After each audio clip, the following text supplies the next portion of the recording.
Olá, meus queridos, amados de Deus, vamos refletir o Evangelho de Jesus Cristo segundo Marcos, capítulo 6 e os versículos de 17 a 29.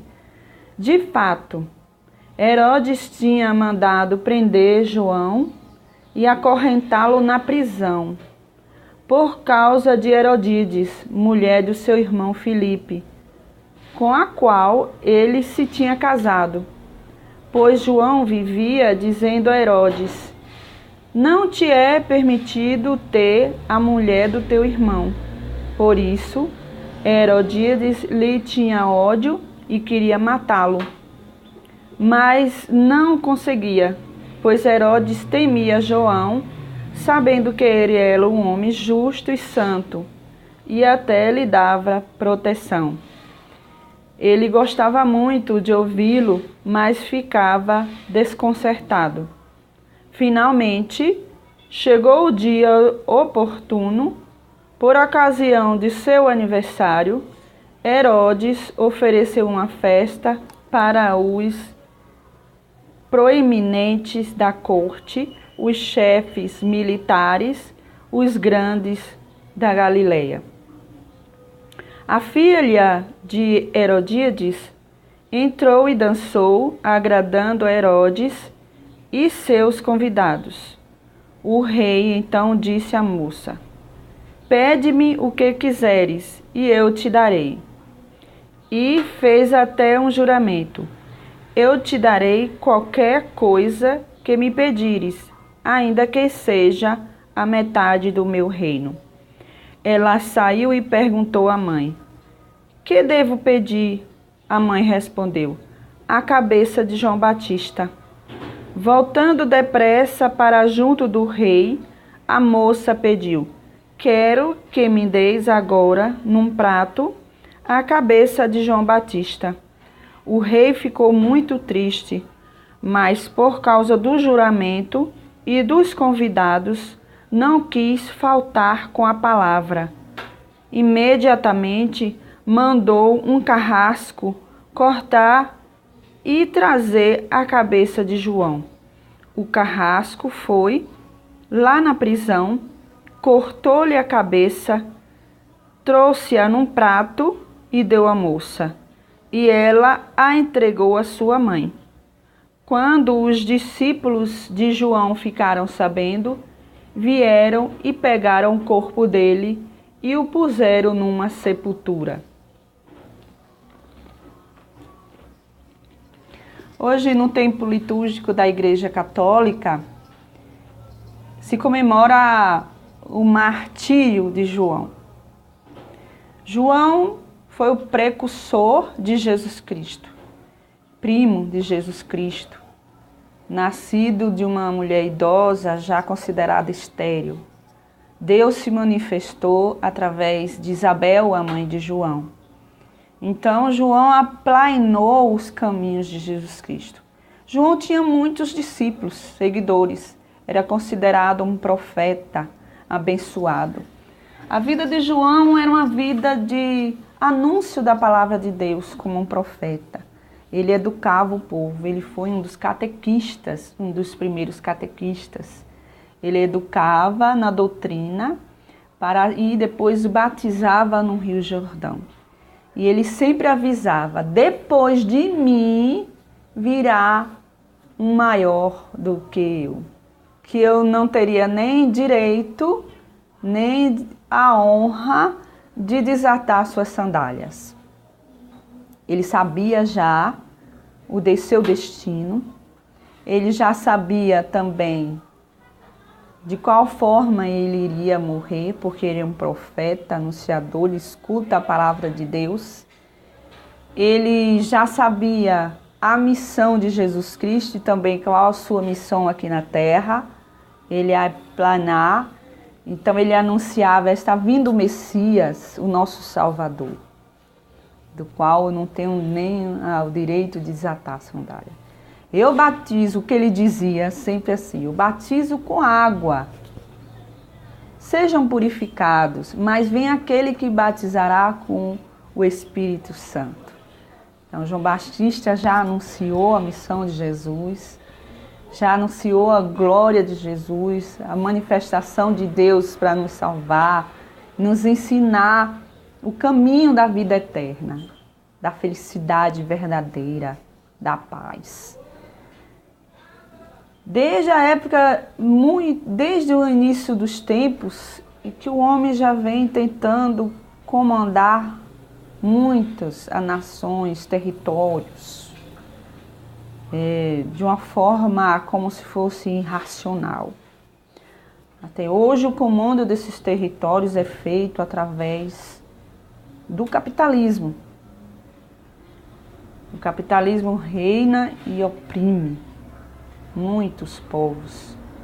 E João, ele era muito humilde, vestia peles de camelo, andava pelos desertos, era considerado como louco e se alimentava com gafanhotos e outros. É o tipo que eu sempre gosto de falar, a voz que clama no deserto.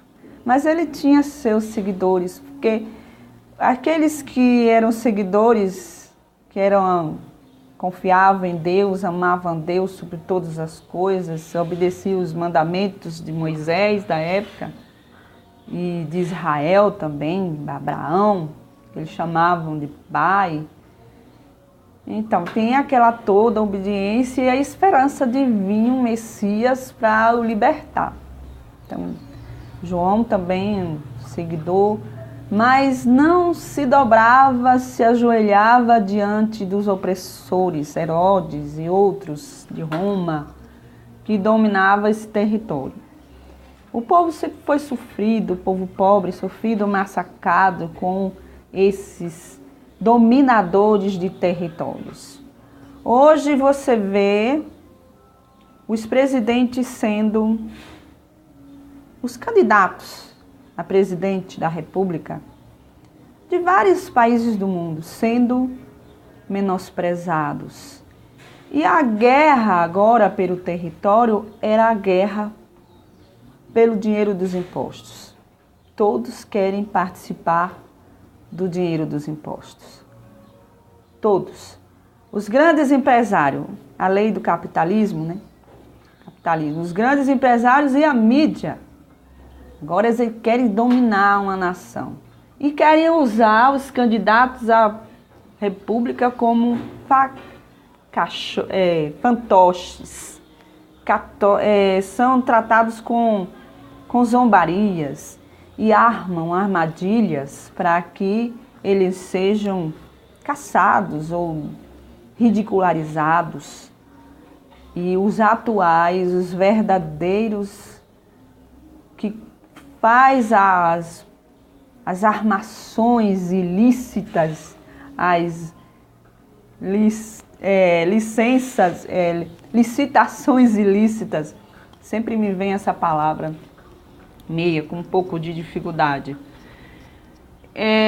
Pela visão, você vê um posto tão importante no país sendo ridicularizado na mídia.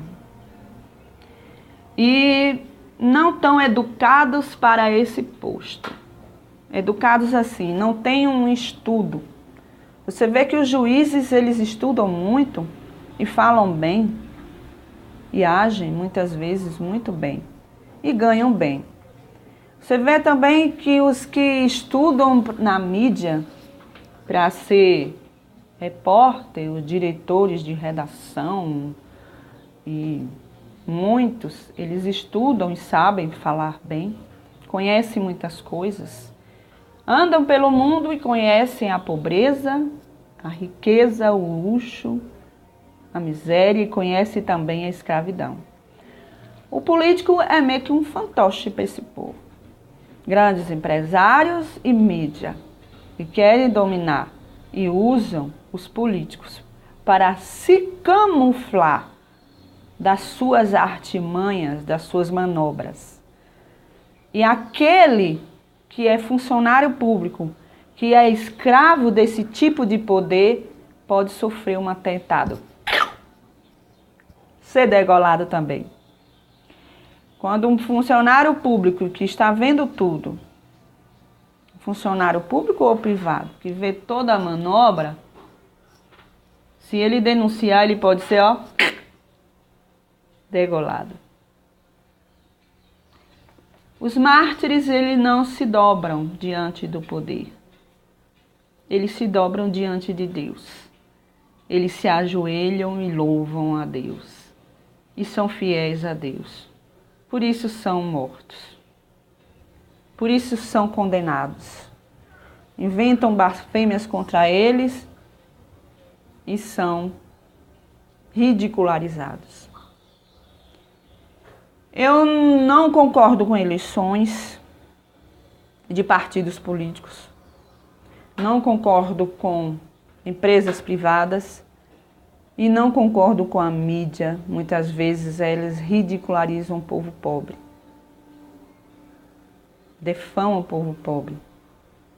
E os grandes empresários que são considerados ainda como coronéis, mandantes de tudo, porque é através do capitalismo, a propaganda, que a mídia e os grandes empresários dominam o mundo.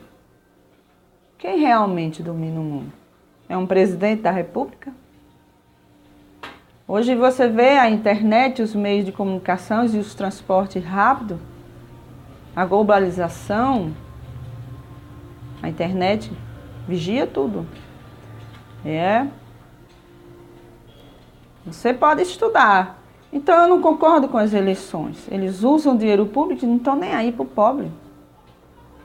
É um tipo de teatro mundial para se controlar uma nação. Esta é a realidade dos mártires. Você tem a coragem de denunciar funcionário público? Funcionário de uma grande empresa? Vivemos num mundo de um teatro articulado para se convencer a mente de um povo pobre, do qual que Deus dá o total entendimento. Nem querem saber da opinião de uma pobre como eu, nem um povo pobre, não. Por isso que o voto é obrigatório, por isso que eles elegem nessa democracia fajuta que um apresentador de mídia fala em democracia, que não existe.